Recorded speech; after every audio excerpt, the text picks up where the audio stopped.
بسم اللہ الرحمن الرحیم۔ ناظرین بہت شکریہ آپ نے وقت نکالا یہ ویڈیو دیکھنے کے لیے۔ ناظرین میں آج انجینئر محمد علی مرزا صاحب کے ساتھ موجود ہوں۔ ان کا تعارف اگر میں کرواؤں تو ایسے ہی ہے جیسے سورج کو چراغ دکھانا۔ انجینئر صاحب کی جو اگر میں بات کروں تو ان کے کریڈٹ پہ ایک بات ہے جو جس نے مجھے مجبور کیا یہاں آ کر ان کے ساتھ ویڈیو بنانے پر، کہ جب میں ایف سی کالج کے بچوں کو، جب میں جی سی کالج کے بچوں کو، جب میں کنیڈ کالج کی اور Lahore college for women university کی لڑکیوں کو انجینئر صاحب کی ویڈیو سنتے دیکھتا ہوں اور جس طرح یہ دین کی تشریح کرتے ہیں، میرا خیال ہے اس سے بڑی دین کی کوئی خدمت نہیں ہے۔ بہت شکریہ آپ کی۔ جزاک اللہ خیرہ۔ لا حول ولا قوت الا باللہ۔ اللہم صلی علی محمد وعلی آل محمد۔ اللہ کا نام لے کے شروع کریں جی۔ بسم اللہ۔ انجینئر صاحب سب سے پہلی بات، یہ آپ بابوں کے اتنا خلاف کیوں ہیں، یہ ذرا ہم میرے ناظرین کو بتا دیں۔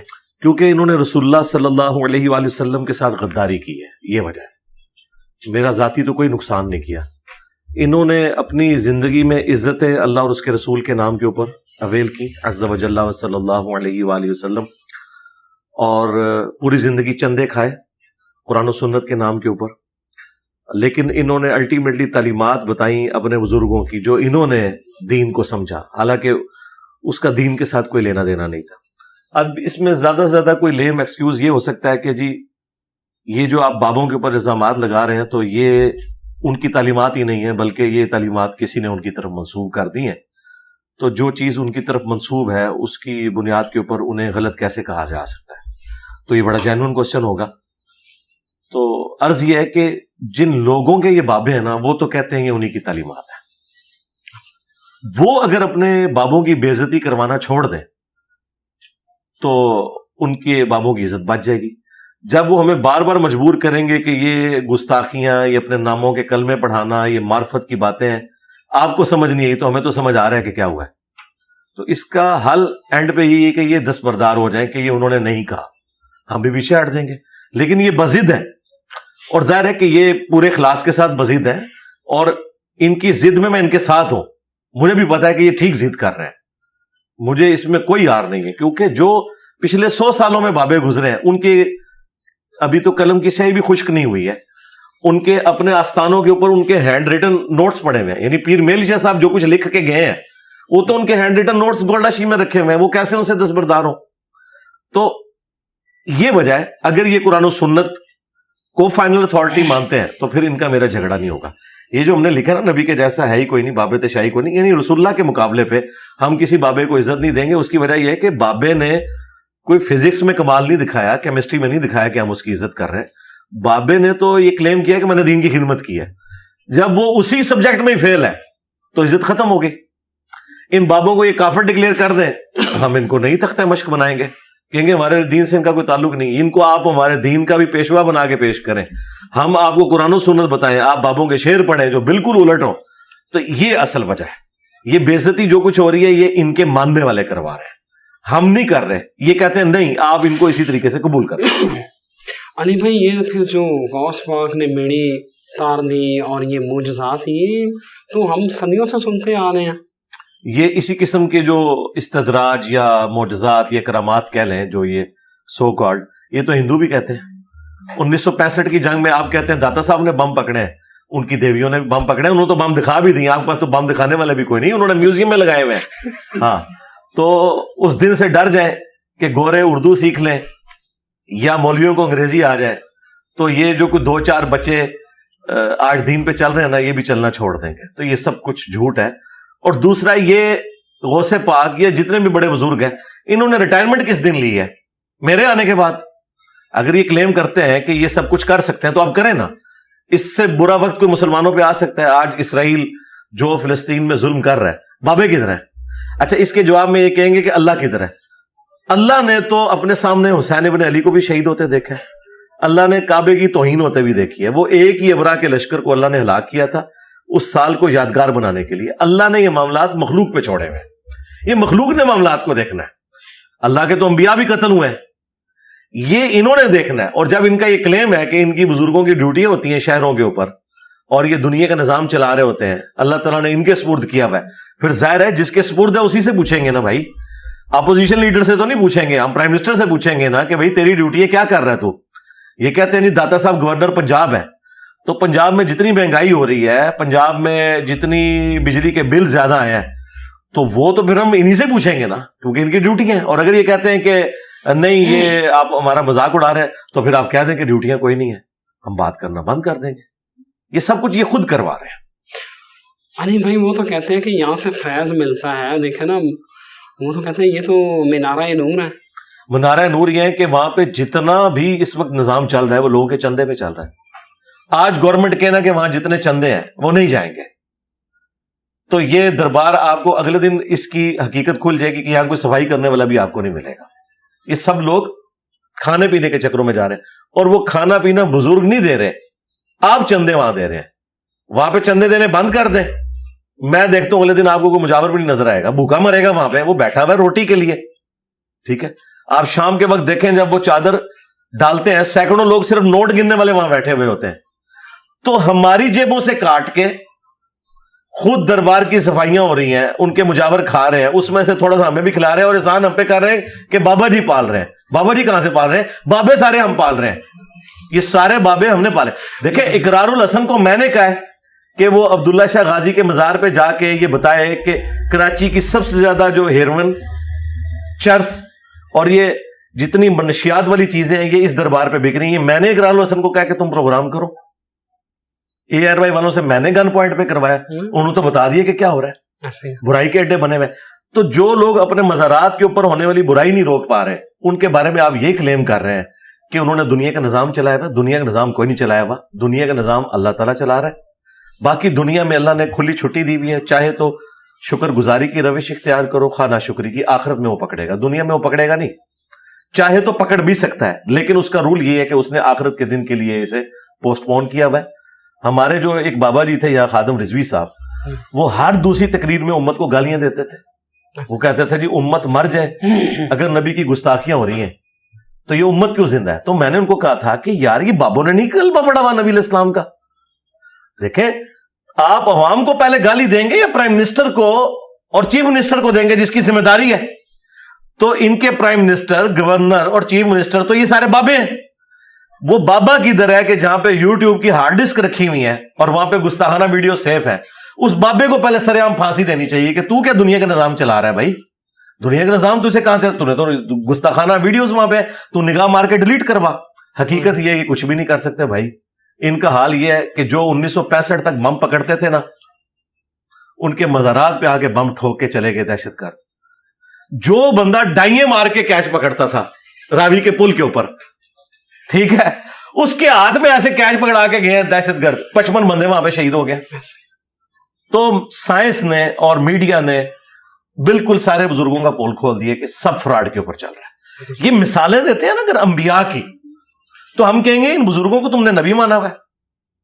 انبیاء کے پیچھے تو اللہ کھڑا ہے, قرآن کھڑی ہوئی ہے. رہ گئے ان بزرگوں کے جو کرامات یہ کہہ رہے ہیں یا شوبتے کہہ لیں, جب تک یہ ہمارے سامنے نہیں نہ کرتے ہم نے نہیں ماننا. تخت بلقیس آیا, قرآن میں لکھا ہوا ہے. شیخ عبد القادر جیلانی نے وہ جو بارات تھی اس کو نکالا یا نہیں نکالا, قرآن و حدیث میں کہیں نہیں. کہتے ہیں وہاں تو نہیں ہوگا نا, یہ تو بزرگوں نے نقل کیا. بھائی بزرگوں نے تو بہت کچھ نقل کیا ہے. بزرگوں نے تو یہ بھی نقل کیا ہے کہ مدرسہ دیوبند کی بنیاد رسول اللہ نے خود آ کے رکھی ہے. آپ نے زمین پہ لکیریں کھینچی, آپ نے وہاں وضو کیا. وہ صبح بزرگ اٹھے, انہوں نے وہاں پہ لکیریں دیکھی, وضو کا پانی بھی وہاں پہ موجود تھا. نبی علیہ السلام مدرسہ دیوبند کی بنیاد خود رکھ کے گئے ہیں. تو کوئی ایک بریلوی ماننے کے لیے تیار ہے؟ تو بھئی تمہاری ہم باتیں کیوں مانیں؟ سب ایک دوسرے کے بارے میں یہی کچھ کہتے ہو نا, یہ کوئی دلیل نہیں ہے. اصل بات یہ ہے کہ ان کے اپنے حق میں ہو تو مان لیتے ہیں, دوسرے کے لیے ماننے کے لیے تیار نہیں ہوتے. یہ سب کچھ فراڈ پہ چل رہا ہے. ورنہ میں کہتا ہوں یہ تخت جو ہے نا میرا, میں بھی یہ جناب پلک جھپکنے سے پہلے یہاں لے کے آیا تھا. یہ کیا کہیں گے انجینئر صاحب ہمارے سامنے کرو, یہی کچھ میں ان سے کہتا ہوں کہ ہمارے سامنے کرو, تو کہتے ہیں بدتمیزی کر. ایک اصول رکھے. وہ تو یہ بھی کہتے ہیں کہ نبی پاک صلی اللہ علیہ وسلم جو 1965 کی جنگ میں خود زرہ پہن کے آگے تھے. استغفر اللہ تو بولی, اس سے بڑا جھوٹ کیا ہے. 1965 کی جنگ جو ہے وہ 1965 میں ہوئی ہے, 65 ہجری میں نہیں ہوئی ہے. 65 ہجری میں ہوتی تو اس میں زرہ کی ضرورت تھی, ادھر تو زرہ کی ضرورت ہی کوئی نہیں ہے. یہ تو آج کل کی جنگیں جو ہیں وہ زرہ کے ساتھ تو نہیں ہوتی. اور دوسرا خطرناک بات تو یہ ہے کہ 65 کی جنگ میں ہمارے ساتھ ہوا کیا ہے, جو صحیح تاریخ ہے اس میں آپ کو پتا ہے ہمارے ساتھ کیا ہوا ہے. تو کیا نبی علیہ السلام 65 کی جنگ میں انڈیا کی طرف سے لڑے تھے؟ یہ ہم مان لیں. 71 کی جنگ میں وہ انڈیا کی طرف سے لڑے تھے اور بنگلہ دیش ہم سے الگ ہو گیا. تو یہ مطلب ان کو پتہ ہی نہیں ہے. اور یہ دیکھیں یہ انتہائی ذمہ دار قسم کے علماء ہیں جو اس قسم کی کہانیاں سنا رہے ہیں. ان کو بالکل شرم نہیں آتی ہے کہ اس کا اینڈ رزلٹ کیا نکلے گا. وہ کہیں گے کہ دیکھو یار ایک تیر سے 2 شکار ہو گئے. پاکستان کے ساتھ جو ہم نے کیا وہ تو کیا, ہم نے تو ان کے دین کو بھی شکست دے دی ہے کہ ان کا نبی جنگ لڑنے کے لیے نعوذ باللہ آئے ہوئے تھے اور ہم نے ان کو بھی شکست دے دی. یہ کتنا خطرناک کھیل کھیل رہے ہیں. اللہ اکبر. علی بھائی اب 2-3 سوال ہیں, یہ لے لیجیے گا اور مجھے اس کا جواب دے دیجیے گا. یہ آج کی جو ماڈرن دور ہے اس کا بڑا اہم مسئلہ ہے. ایک IVF سے بچے, سیروگیسی اور جینڈر سلیکشن, اس حوالے سے آپ تھوڑی رہنمائی کر لیں. جینڈر سلیکشن کے اندر کوئی ایشو نہیں. یہ اللہ تعالیٰ نے ایک آپ کو ایکوائرڈ نالج کے ذریعے چیز سکھائی ہے کہ آپ اس طریقے سے معاملات کو سیٹل کر سکتے ہیں. اصل ایشو یہ ہے, میں جو کہ یہ فیمیلز نے بھی دیکھنا ہے پروگرام, شادی شدہ لوگوں نے بھی, غیر شادی شدہ نے, میں کوڈ ورڈز میں بات کروں گا. میاں بیوی جو ایک ازدواجی تعلق میں بندھے ہوئے ہیں, اگر اس معاملے میں کسی تیسرے عورت یا مرد کی انوالومنٹ نہیں ہے تو پھر یہ سارے معاملات درست ہیں. خواہ وہ آپ ٹیسٹ ٹیوب کے ذریعے کریں, سیروگیسی والا ایشو ہو. ونس اگر آپ عورت کو یوز کرتے ہیں جو ادر دین اس نکاح کی بائنڈنگ کے, یا کوئی اور مرد انوالو ہو جاتا ہے اس میں, پھر ظاہر ہے کہ وہ چلیں, وہ ہم اس کے لیے وہ ایک ورسٹ قسم کی ٹرم تو نہیں بولتے, لیکن حلال والا معاملہ وہ نہیں ہوگا. یہ بالکل کلیئر کٹ بات ہے. باقی جینڈر سلیکشن آپ کر سکتے ہیں, وہ آپ کا رائٹ ہے, وہ آپ سائنس نے ظاہر ہے انسان کو ترقی کروائی ہے. اور اگلے زمانوں میں بھی آپ دیکھیں جب عورتیں پریگننٹ ہوتی تھی, ان کی خوراک ہوتی تھی, ٹھیک ہے, اس کا اہتمام کیا جاتا تھا. پھر وہاں دائیاں آ کے مالش کرتی تھیں تاکہ ڈلیوری میں آسانی ہو. یہ وہ سارے سائنٹیفک چیزیں تھیں جو صدیوں سے لوگ استعمال کر رہے ہیں. پھر ڈلیوری کے بعد بھی ان کی خوراک کا خیال رکھا جاتا تھا. تو وہ کس لیے رکھا جاتا تھا؟ اس لیے کہ ظاہر ہے کہ انسان نے صدیوں سے یہ چیزیں لرن کی ہیں کہ ان چیزوں کے ذریعے آپ کسی کی صحت کا خیال رکھ سکتے ہیں. ہر وہ چیز جو انسان کی صحت بچانے کے لیے ضروری ہے وہ آپ نے ایکٹیویٹی پرفارم کرنی ہے. دیکھیں بخاری مسلم میں حدیث ہے, نبی علیہ السلام نے فرمایا کہ شفا 3 چیزوں کے اندر ہے. شہد کے اندر, کپنگ کروانے میں جسے آپ پچھنے لگوانا بھی کہتے ہیں, ہجامہ, اور تیسری چیز آپ نے فرمایا داغ لگانا. لیکن میں اپنی امت کو داغ لگانے سے منع کرتا ہوں, حرام نہیں کرتا, منع کرتا ہوں. شفا تو ہے اس کے اندر. اچھا, لیکن مسلم شریف میں حدیث ہے, ایک صحابی کو جب زخم لگا ایک جنگ کے اندر, اس کا خون نہیں رک رہا تھا, تو نبی علیہ السلام نے تیر کا جو اگلا حصہ ہے نا لوہے والا, اس کو گرم کر کے اپنے مبارک ہاتھوں سے داغ لگایا. ایک طرف منع کیا, لیکن جب کوئی اور چارہ نہیں تھا تو آپ نے اس طریقہ علاج کو استعمال کیا. آج بھی ماڈرن جو ڈاکٹرز ہیں وہ الیکٹرک داغ دیے جاتے ہیں ان کے اندر, آپریشنز کے اندر, تاکہ خون کو روکنے کے لیے. اب تو خیر ادویات بھی آ گئی ہوئی ہیں. تو آپ نے جو طریقہ علاج جس میں کسی کی جان کو بچایا جا سکتا ہے وہ سارے کے سارے معاملات لے کے چلنے ہیں. اور اس طریقے سے جو میڈیکل سائنس نے جتنی ترقی کی ہے جس کے ذریعے آپ معاملات کو بہتر کر سکتے ہیں وہ آپ ضرور کریں. لیکن اس کا جو دوسرا رخ ہے نا کہ اگر سپوز الٹرا ساؤنڈ کے ذریعے پتہ چل گیا کہ بچے میں کوئی ڈس آرڈر ہے یا چانسز ہیں, تو اس کی بنیاد کے اوپر پریگنینسی کو ضائع کرنا, اس کی کوئی اجازت نہیں ہے. ہاں یہ بالکل دیکھیں, گورے تو آج اس لیول کے اوپر پہنچے ہیں نا کہ وہاں پہ جو اسپیشل لوگ ہیں انہیں اسپیشل پروٹوکول دیا جاتا ہے, انسانیت کی قدر ہے. ورنہ یہی وہ لوگ تھے کہ سیکنڈ ورلڈ وار کے اندر ہٹلر نے جتنے بیمار اور اس طرح کے لوگ تھے سب کے سب لوگوں کو جو ہے وہ اپنی 100 فیکٹریز کے اندر مروا دیا تھا کہ یہ فٹ نہیں ہے. اور بچے جب کوئی پیدا ہونے والے ہوتے تھے یا پیدا ہوتے تھے تو معذور ہوتے تھے, وہ ان کو بھی قتل کروا دیتا تھا کہ جس صرف فٹ بچے جو ہے نا وہ یہ ڈارون کے ارتقاء والے نظام کو اپنے سینس میں وہ انسانوں کے اوپر. لیکن آج کا انسان کہتا ہے اس نے ظلم کیا. آج ان لوگوں کو اسپیشل پروٹوکول دیا جاتا ہے. اسٹیفن ہاکنگ دیکھیں, اس کے لیے انہوں نے اسپیشل سارا ارینجمنٹ کیا ہے. وہ کہتے ہیں جی آئنسٹائن کے بعد بندے ہی اگر کوئی پروڈیوس ہوا ہے اس فیلڈ میں تو وہ ہے, ٹھیک ہے نا. اور یہ دیکھ لیں گوروں کا اسٹیفن ہاکنگ ہے, ایک پاکستان کے اسٹیفن ہاکنگ تھے, وہ آئے دن جو ہے وہ روڈز بلاک کرتے تھے. یہ فرق ہے بھائی. بالکل ٹھیک ہے. علی بھائی ایک معاملہ چل رہا ہے ہماری عدالتوں میں, عدت کے دوران ایک نکاح ہوا ہے, ایک سیاسی لیڈر ہے, اس حوالے سے عدت کے دوران جو نکاح ہے اس حوالے سے کیا شرعی اس کی کیا اہمیت ہے اور کیا اس کی سٹیٹس کیا ہوتا ہے؟ دیکھیں وہ ان کو بھی پتا ہے کہ عدت کے دوران نکاح نہیں ہو سکتا، وہ اب ڈو اسٹیٹمنٹس دے رہے ہیں.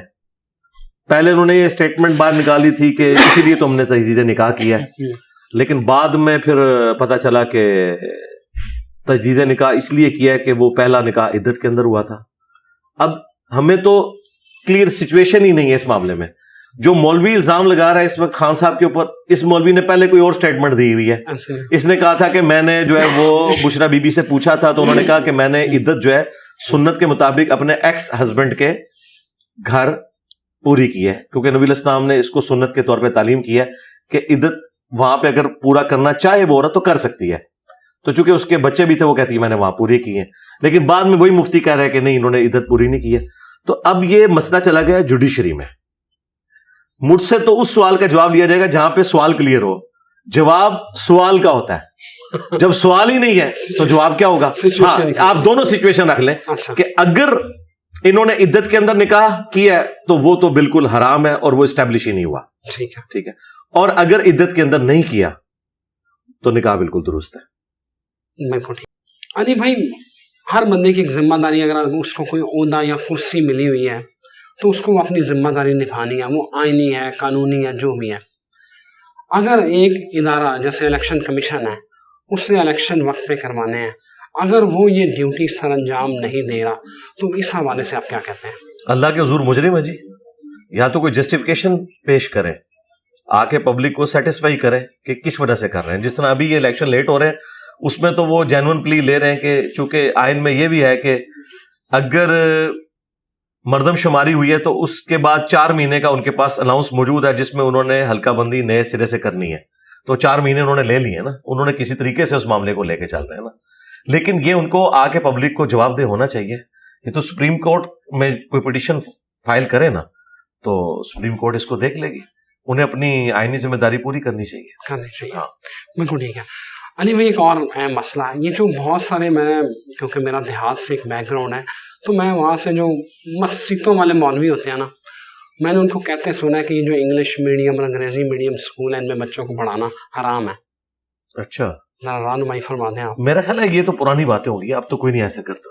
اب بھی ہوتا ہے، بالکل ہوتا ہے. اگر ہو رہا ہے کہیں گاؤں ایریا میں تو ان کی جہالت ہے، اس کو یعنی ہم کسی مکتب فکر کے ساتھ منسوب نہیں کر سکتے. پڑھے لکھے جو علماء ہیں وہ تو کبھی ایسی بات نہیں کریں گے. تو یہ جو جاہلیت کے اوپر مبنی باتیں کرنے والے تھے اب یہ آہستہ آہستہ کم ہوتے جا رہے ہیں. اب اس میں ان کسی فرقے کو بلیم نہیں کر سکتا، یہ ان لوگوں کی اپنی جہالت ہے. بالکل ٹھیک ہے. علی بھائی موسٹلی بہت سارے لوگ اس وقت جب انٹرویو پینٹ شرٹس میں ہوتے ہیں تو کیا کھڑے ہو کے پیشاب کیا جا سکتا ہے؟ کھڑے ہو کر پیشاب کرنا مرد کے لیے جائز ہے اگر وہ ایسی صورتحال میں ہے کہ وہاں بیٹھ کے پیشاب کرنے کی فیسلٹی موجود نہیں ہے. اسلام کی اصل میں جو ریکوائرمنٹ ہے آپ سے وہ یہ ہے کہ پیشاب کرتے ہوئے آپ کے جسم کے اوپر یا کپڑوں پہ چھینٹیں نہ رکھیں.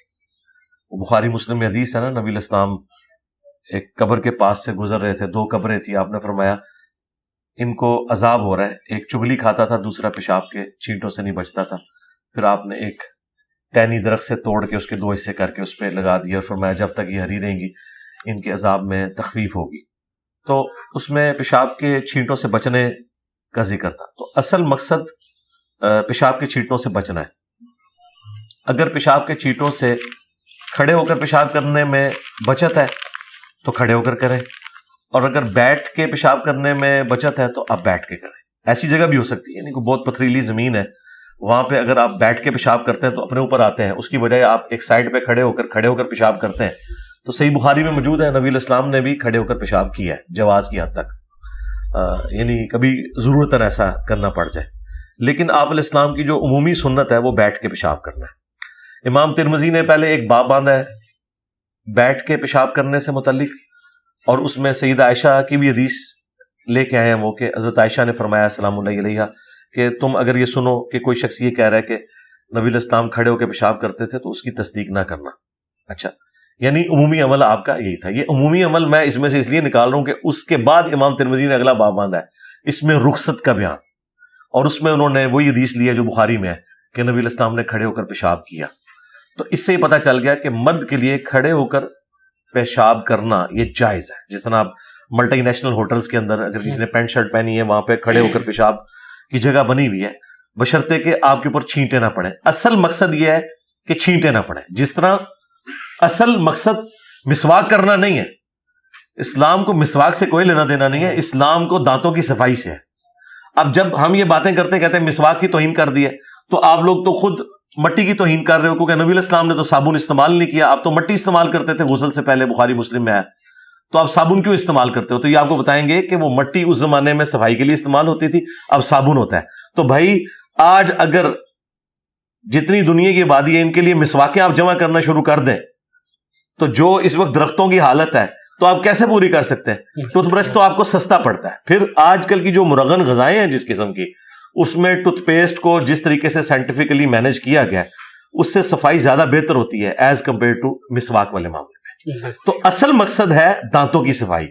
جس طرح اصل مقصد جسم کو صاف کرنا ہے, بھلے وہ آپ مٹی سے کریں یا وہ آپ صابن سے کریں, اصل مقصد کو آپ نے اچیو کرنا ہے. جو صحیح مسلم حدیث ہے, صفائی نصف ایمان ہے, صفائی نصف ایمان ہے. علی بھائی اب ذرا کرنٹ افیئرس پہ آتے ہیں. روس, یوکرائن, اسرائیل, فلسطین, کیا یہ ہم تیسری عالمی جنگ کی طرف بڑھ رہے ہیں؟ یہ تو کئی دفعہ پہلے بھی اس طرح ہو چکا ہے. ہم چونکہ اس ایرا میں ان ساری چیزوں کو میڈیا کے اوپر دیکھ رہے ہیں. دیکھیں صدام حسین کی جب جنگ شروع ہوئی تھی اس وقت بھی تیسری ورلڈ وار تو بنا دی تھی ساروں نے, عربیوں نے بھی, یہاں اجمیوں نے بھی. اور اس کے بعد جب افغانستان کی وار شروع ہوئی پھر تیسری عالمی جنگ انہوں نے بنا دی تھی. اس سے بہت پہلے 67 کی جب جنگ ہوئی ہے اور اس کے بعد 73 کی جنگ جو عرب ملکوں کی ورسز اسرائیل کے, اس وقت بھی رشیا نے سارا اسلحہ دیا تھا شام کو بھی اور مصر کو بھی اسرائیل سے لڑنے کا. ادروائز مسلمانوں کی تو کمپیٹنسی نہیں تھی, اور مصر نے 73 میں وہ چھنا ہوا علاقہ واپس لے لیا تھا جو 67 میں ان سے چھن گیا تھا. وہ کس طرح واپس لیا تھا؟ وہ مطلب نہ تو بغداد شریف والوں نے اسلحہ دیا تھا نہ اجمیر شریف والوں نے, وہ روس شریف ہی کام آیا تھا, ایک کمیونسٹ ملک, انہوں نے ان کا ساتھ دیا تھا. اور آج بھی رشیا جو ہے اس کی اپنی گیم ہے. جو یوکرین میں وہ جنگ لڑ رہا ہے نا, ہم تو اس جنگ کو غلط سمجھتے ہیں. آج کے اس ماڈرن دور میں کوئی ملک انویژن کر کے کسی دوسرے ملک میں چلا جاتا ہے اس کو کوئی رائٹ نہیں ہے. ٹھیک ہے, خان صاحب اس وقت پھونک چڑھائی ہوئی تھی لوگوں نے, خان صاحب جو ہے وہ رشیا کی حمایت کر رہے تھے, میں اس وقت بھی کہہ رہا تھا یہ غلط ہے. وہی ہوا 3 دن بعد ہمارے جو اس وقت کے آرمی چیف تھے انہوں نے سیدھا کہہ دیا کہ انویژن ہے یہ. اچھا, پھر خان صاحب جب نکالے گئے تو خان صاحب کو ضرورت پڑ گئی یورپ اور امریکہ کی. جب اس صحافی نے انٹرویو لیا اس نے کہا آپ اس کو کنڈیم کرتے ہیں کہ نہیں؟ خان صاحب جو سارا حقیقت ٹی وی اور فلانے ٹمکاڑے ٹی ویوں سے اور سوشل میڈیا سے ہائپ کریٹ کی ہوئی تھی رشیا کے زمانے میں, ہوا نکل گئی. خان صاحب نے کہا بالکل رشیا نے غلط کیا. اب ہم وہ یوٹیوبرز جو خان صاحب کو پھونک چڑھاتے تھے ان سے پوچھیں گے یار پہلے تم لوگ کیا کرتے رہو؟ اس کا مطلب انجینئر صاحب کی رائے پہلے ٹھیک تھی, خان کو بعد میں سمجھ آئی. خان نے کنڈیم کیا ویڈیو کے اندر کہ یہ رشیا نے غلط کیا. اب رشیا چونکہ پوری دنیا میں گالیاں کھا رہا تھا, اسے تو موقع مل گیا. رشیا کو کوئی مسلمانوں سے ہمدردی نہیں ہے. رشیا کو یہ موقع مل گیا کہ امریکہ تو مجھے گالیاں دے رہا تھا نا اور یوکرین کو تو اسلحہ دے رہا تھا, دیکھ پھر میں اب جو ہے نا مسلمانوں کو اٹھاؤں گا. یہ پوری پالیٹکس ہو رہی ہے, اس کا نہ اسلام سے کوئی لینا دینا ہے. ٹھیک ہے, جو چائنا یا رشیا سپورٹ کر رہا ہے. ہاں حماس جو کچھ کر رہی ہے وہ اپنی خالصتاً اسلام کے لیے کر رہی ہے. ٹھیک ہے, ان کی ایکٹیویٹی سے کسی کو اختلاف ہو سکتا ہے یا کوئی ایگری کر سکتا ہے, وہ ہر بندے کا رائٹ ہے. لیکن یہ جو دوسرے ملک بیچ میں ٹپکے ہیں نا, ان سب کے اپنے مفادات ہیں.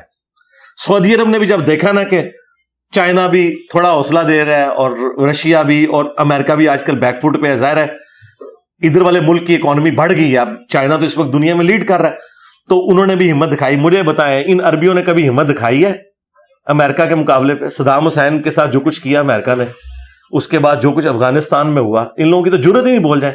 آج یہ جو امریکہ کے وزیر کو پوری رات بٹھائی رکھا ہے محمد بن سلمان نے, لوگ کہہ رہے ہیں جی بڑی کر دی ہے. نہیں, بس یہ ہے کہ وہ دیکھ رہے ہیں کہ اس وقت پلڑا ادھر بھاری ہے.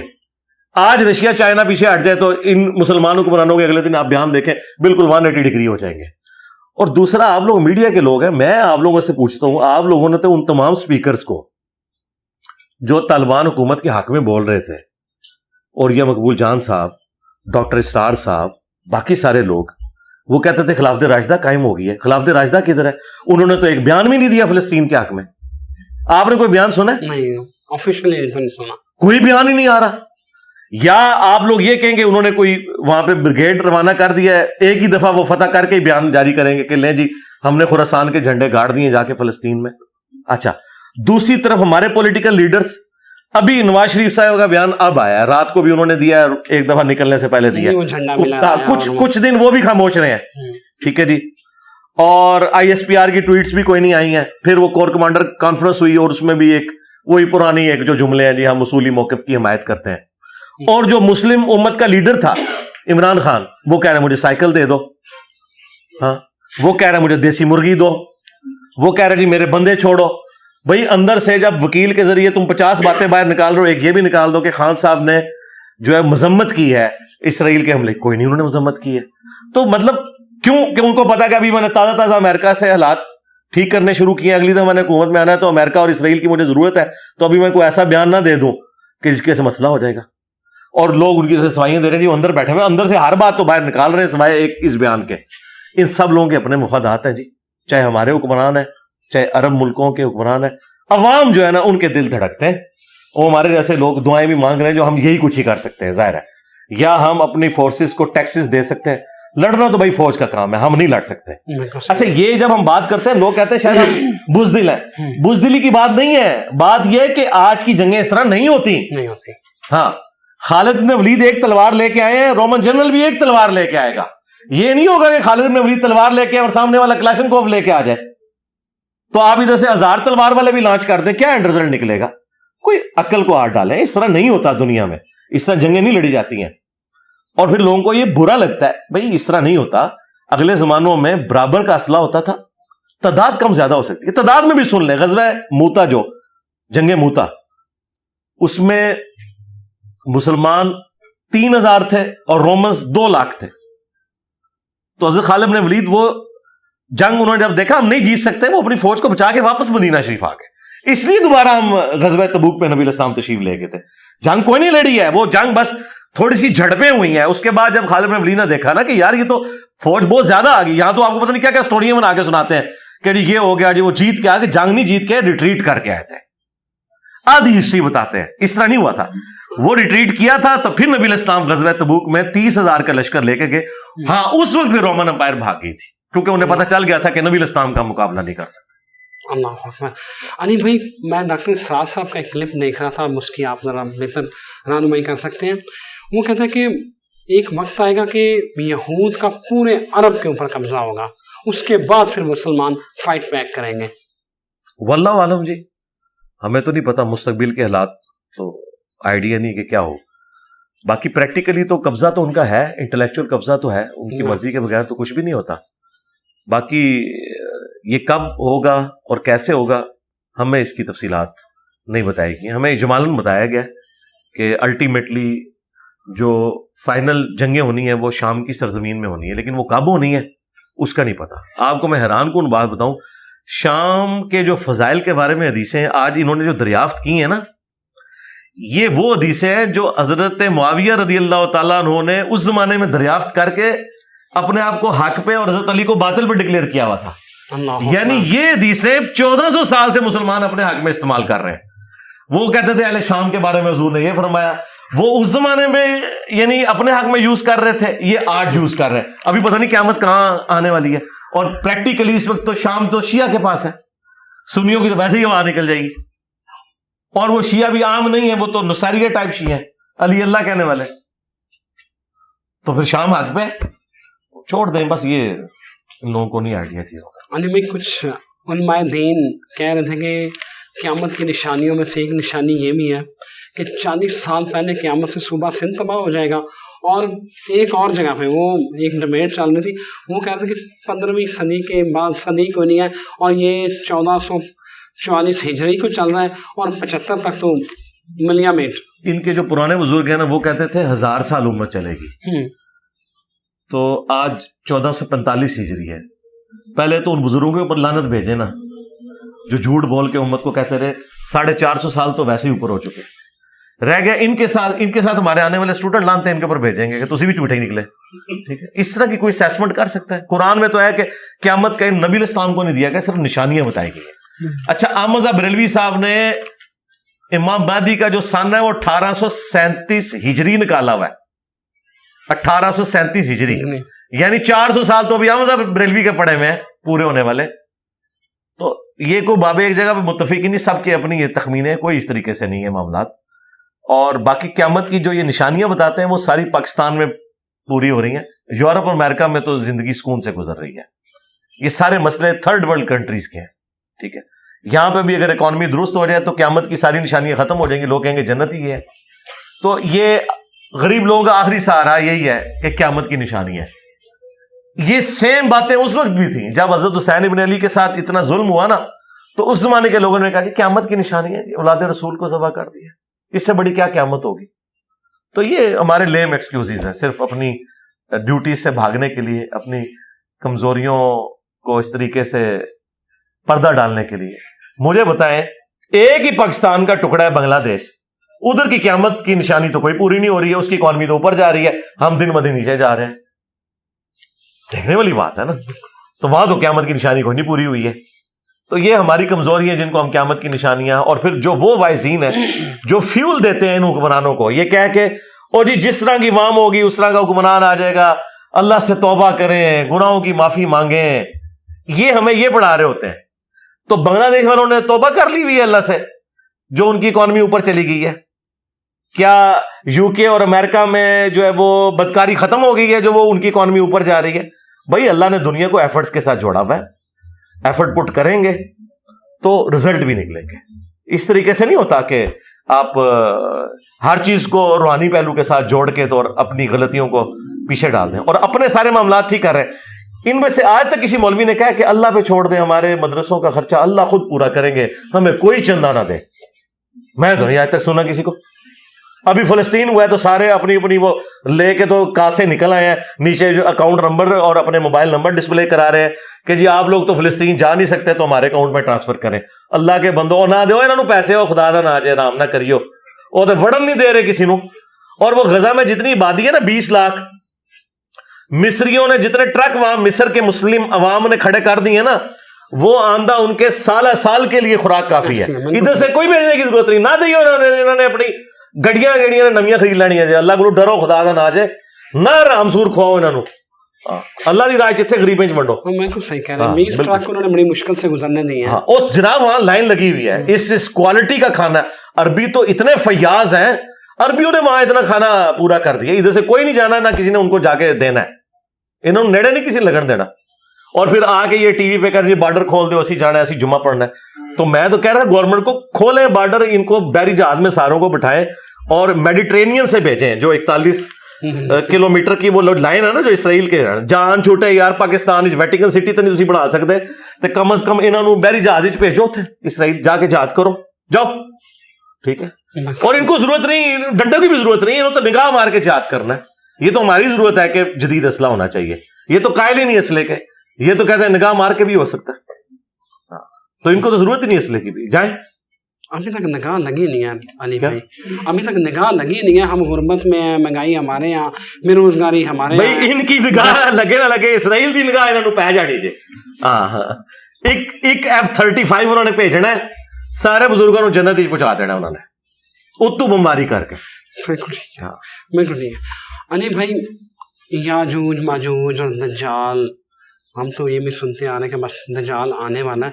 پہلے میں چاہتا ہوں کہ جو میرے سننے والے دیکھنے والے ہیں، یہ یاجوج ماجوج ہیں کیا، کہاں پہ قید ہیں، اور ان کا خروج کب ہونا ہے؟ دیکھیں جو دجال ہے نا جی، اس کے بارے میں تو بخاری مسلم میں حدیث ہے کہ قیامت اس وقت تک قائم نہیں ہوگی جب تک 30 جھوٹے دجال نہ آ جائے، اور ان میں سے ہر ایک دعوی نبوت بھی کرے گا.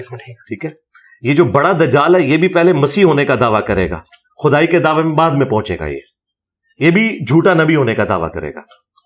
تو اس طرح کے دجال تو امت میں آئے ہیں. مسلمہ کذاب بھی تھا دجال، ٹھیک ہے. اس کے بعد غلام احمد قادیانی بھی ایک دجال تھا، اور بڑا دجال آئے گا قرب قیامت میں، لیکن وہ ان کا سب کا بڑا لیڈر ہے، اس لیے وہ خدائی کا بھی دعویٰ کرے گا. اور بخاری مسلم میں آتا ہے کہ وہ کانا ہوگا. یہ جو ماتھے پہ آنکھ دکھاتے ہیں یہ غلط ہے، آنکھیں دونوں ہوں گی، ایک سے وہ کانا ہوگا. تو نبی علیہ السلام فرمایا تمہارا رب کانا نہیں ہے، وہ کانا ہوگا. اور وہ حکم دے گا زمین کو اناج اگائے گی. صحیح مسلم کے الفاظ ہے آسمان کو حکم دے گا بارش ہوگی. یہ سب کچھ اللہ تعالیٰ نے انسانیت کی ایک آزمائش کے لیے رکھا ہے. اس کے ماتھے پہ کافر بھی لکھا ہوگا لیکن ایبریویشن میں کافارا, ٹھیک ہے.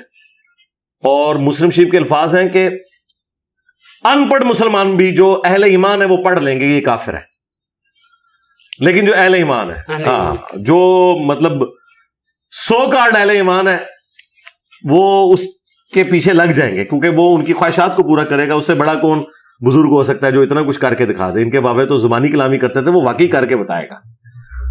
سوائے ان لوگوں کے کہ جو لوگ قرآن و سنت کے ماننے والے ہیں, وہ کہیں گے نہیں تو دجال ہے, کیونکہ ہمیں حدیث پہنچی ہے. تو دجال کو حضرت عیسیٰ ابن مریم قتل کریں گے. مسلم شریف میں تفصیلی حدیث ہے, ان کے سانس سے وہ پگھلے گا, مقام لد کے اوپر وہ اس کو قتل کریں گے. اور اس کے اس فتنے سے جب فارغ ہوں گے پھر یاجوج ماجوج نکل آئیں گے. اچھا, ہاں جی, یاجوج ماجوج نے اس وقت نکلنا ہے, دجال کے بعد آئیں گے. جی ان کے بعد آئیں گے. باقی یہ جو یعنی کچھ لوگ مختلف اقوام کے بارے میں یہ بات کرتے ہیں, جس طرح کوئی انٹرنیشنل اسپیکرز باتیں کرتے ہیں, یہ ان کی اپنی منہ شگافی ہیں. اس وقت کہاں ہے بھائی؟ اس وقت یہاں پہ بھی موجود ہوں, اگر اللہ تعالیٰ نے ان کو غیب کے پردے میں رکھا ہوا ہے تو میں فزیکلی ان کو ڈیٹیکٹ نہیں کر سکتا. دجال بھی دنیا میں موجود ہے, یاجوج ماجوج بھی موجود ہیں, لیکن اللہ تعالیٰ نے انہیں اس بیریئر میں رکھا ہوا ہے. یہ اللہ تعالیٰ جیسے فرشتے ہمارے ساتھ موجود ہیں, ہمیں نظر نہیں آئیں گے. اللہ چاہے تو فزیکلی حضرت جبرائیل بخاری مسلم میں انسانی شکل میں نظر بھی آ گئے تھے, سامنے آ گئے تھے. تو دنیا میں موجود ہیں. میں آپ کو جگہ بھی بتا دوں اگر مجھے پتا ہو, تب بھی آپ کو وہاں وہ نظر نہیں آنے کے, جب تک اللہ تعالیٰ ان کو ظاہر نہیں کرے گا. تو یاجوج ماجوج جب آئیں گے تو حضرت عیسیٰ علیہ السلام مسلمانوں کو لے کے پہاڑ پہ چلے جائیں گے. اللہ تعالیٰ ان کو وہی فرمائے گا. ظاہر ہے وہ نبی تو ہیں ہی ہے نا, امتی بن کے آئیں گے, لیکن نبی اپنی جگہ ہیں, وہ نبی علیہ السلام کے امتی بن کے آئیں گے نا. تو اللہ تعالیٰ ان کو وہی کرے گا کہ مسلمانوں کو لے جائیں, اور پھر بعد میں حضرت عیسیٰ ابن مریم کی دعا سے اللہ تعالیٰ ان کی گردنوں میں کیڑے ڈال دے گا, پھر وہ مر جائیں گے. اور اس کے بعد پھر اللہ تعالیٰ کی طرف سے بارش اور یہ سارا سلسلہ ہوگا. جانور آئیں گے ایسے پرندے جو ان کی لاشوں کو اٹھا کے لے جائیں گے. پھر زمین کی صفائی ہوگی, پھر لوگ ایمان پہ آ جائیں گے سب لوگ. پھر حضرت عیسیٰ ابن مریم کے جانے کے بعد دوبارہ سے دنیا کفر کی طرف چلی جائے گی, اور الٹیمیٹلی ایک دن خوشبودار ہوا چلے گی اور اہل ایمان کی روح قبض ہو جائے گی. دنیا میں صرف کافر رہ جائیں گے اور ان کے اوپر قیامت قائم ہوگی, دوبارہ سے کفر آ جائے گا. اللہ. علی بھائی, امام مہدی علیہ السلام کے بارے میں ذرا تھوڑی رہنمائی فرما دیں کہ ان کے حوالے سے بہت سارے لوگ کہتے ہیں کہ وہ اس دنیا میں موجود ہیں, حالت غیبت میں ہیں. وہ ہدایت یافتہ بندے ہوں گے, وہ حالت غیبت میں ہیں, یا حسنین کریمین جو وہ لڑی ہے اس میں سے ہوں گے؟ اس حوالے سے تھوڑی. ابو داؤد میں حدیث موجود ہے, مسند احمد میں بھی, کہ میری بیٹی فاطمہ کی اولاد سے میرے نام کے اوپر ایک شخص پیدا ہوگا, محمد بن عبداللہ المہدی, جو پوری دنیا کو انصاف سے بھر دے گا. اہل سنت کے ہاں تو روایتیں یہی ہیں کہ وہ قرب قیامت میں آئیں گے. اہل تشیع جو ہیں انہیں وہ امام حسن عسکری کا بیٹا کہتے ہیں. تو الٹیمیٹلی اینڈ رزلٹ یہ ہے کہ سنی شیعہ دونوں ایک شخصیت کے اوپر متفق ہیں. میں تو لاجیکلی اہل سنت کے موقف کو صحیح سمجھتا ہوں کہ انہوں نے پیدا ہونا ہے, ہوں گے وہ ہاشمی سیدہ فاطمہ کی اولاد سے, اور مسلمانوں کے لیڈر ہوں گے, اور ان کے ذریعے اللہ تعالیٰ اسلام کو غلبہ دے گا. البتہ جب دجال آئے گا تو دجال کا فتنہ چونکہ بہت بڑا ہے, تو اس فتنے کو ختم کرنے کے لیے عیسیٰ ابن مریم دنیا میں آئیں گے 2 زرد چادروں میں. مسلم شریف میں آتا ہے دمشق کے سفید مینار کے اوپر, اور اقامت ہو چکی ہوگی. مسلمانوں کا امام نماز پڑھانے لگے گا تو وہ عیسیٰ ابن مریم سے کہے گا کہ آپ نماز پڑھائیں. وہ کہیں گے نہیں, تم نماز پڑھاؤ, اللہ نے اس امت کو فضیلت دی ہے کہ تم میں بعض کے امام ہوتے ہیں.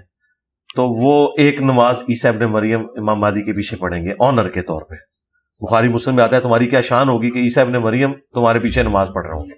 اس کے بعد پھر باقی نمازیں عیسیٰ ابن مریم بھی پڑھائیں گے. یعنی جو اہل سنت کے ہاں جو حدیثیں ہیں نا بخاری مسلم کی, وہ تو یہی بتاتی ہیں کہ عیسیٰ ابن مریم کے آنے کے بعد لیڈرشپ جو ہے نا وہ امام مہدی ان کے ہینڈ اوور کر دیں گے. پھر اوور آل مسلمانوں کو وہ لیڈ کریں گے. محمد مہدی جو ہے وہ ان کو اسسٹ کریں گے. یہ ہوگا. بالکل ٹھیک ہے.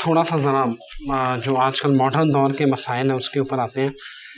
میں ایک ٹی وی اینکر ہیں، مذہبی پروگرام کرتے ہیں، میں نے ان کو سنا، انہوں نے کہا کہ اگر آپ دو لڑکا لڑکی ایک ہوٹل کے ریسیپشن پہ جاتے ہیں اور ریسیپشن والا پوچھتا ہے کہ یہ لڑکی کون ہے، تو آپ کہتے ہیں یہ میری بیوی ہے، وہاں پر موجود دو لوگ یہ بات سن لیتے ہیں، اور اگر آپ کی نیت ٹھیک ہے تو آپ کا نکاح ہو گیا. نہیں جھوٹ بولا ہے نا، نکاح تو کرنے سے ہوگا نا. وہ حدیث جو ہے نا ابو داؤد میں کہ 3 چیزیں مذاق میں بھی ہو جاتی ہیں، نکاح، طلاق اور رجوع، وہ بات اپنی جگہ ہے، اس کے ساتھ شاید کسی نے پلی بنائی ہو، تو مذاق میں بھی پورا اس کا پروسیجر فالو ہوگا نا کہ اس کو میں اتنے حق مہر کے عوض اپنے نکاح میں لیتا ہوں، ایجاب و قبول ہوگا، خالی دعویٰ کرنے سے تو نہیں ہوگا نا، وہ تو جھوٹ ہوگا. تو اس طرح تو نکاح نہیں ہوتا. نہیں کیسے نکاح ہوگا؟ یعنی میں دوسری شادی کرنے کے لیے پہلی بیوی کی اجازت ضروری ہے؟ پہلے بیوی کو بتانا ضروری ہے، اجازت کی کوئی ضرورت نہیں، بس بتا دیں، یعنی پھر سائیں آپ پوچھیں گے. اجازت کی کوئی ضرورت نہیں ہے، بتانا ضروری ہے، کیونکہ نکاح جو ہے وہ اعلانیہ ہوتا ہے. کل کو آپ مر جاتے ہیں، آپ کی وراثت تقسیم ہوتی ہے، تو جو 1/8 حصہ ہے وہ اب 1/16 ہوگا، 2 بیویوں میں تقسیم ہوگا. تو اگر وہ بیوی رجسٹرڈ ہی نہیں ہے اور آپ کے علم میں نہیں ہے تو آپ تو مریں گے اور پیچھے لڑائی چھوڑ کے چلے جائیں گے. اس طرح ہو نہیں سکتا نا. اسلام میں تو چیزیں اس طرح تو نہیں چلتی ہیں نا. نکاح اعلانیہ ہوتا ہے، زنا چھپ کے ہوتا ہے، اور مولویوں نے اکثر شادیاں چھپا کے کی ہوئی ہیں. یہ 2-4 دلیر آپ کو نظر آتے ہیں سامنے آ کے کہتے ہیں میں نے تیسری کر لی، میں نے چوتھی کر لی. سارے نہیں اس طرح کرتے، 2-2 3-3 سب نے کی ہوئی ہیں. طارق جمیل صاحب کی ایک ہی ہے، غامدی صاحب کی ایک ہے، باقیوں کے بارے میں میں کوئی گارنٹی نہیں کرتا. یعنی بھائی جو خفیہ نکاح ہوتے ہیں یہ غلط ہے نا جی. خفیہ نکاح کیسے ہوتا ہے؟ نکاح تو ہے ہی اعلانیہ کہ میاں بیوی ہیں. وہ پھر اعلانیہ تو پھر منڈی نے کتنے کرن دینا.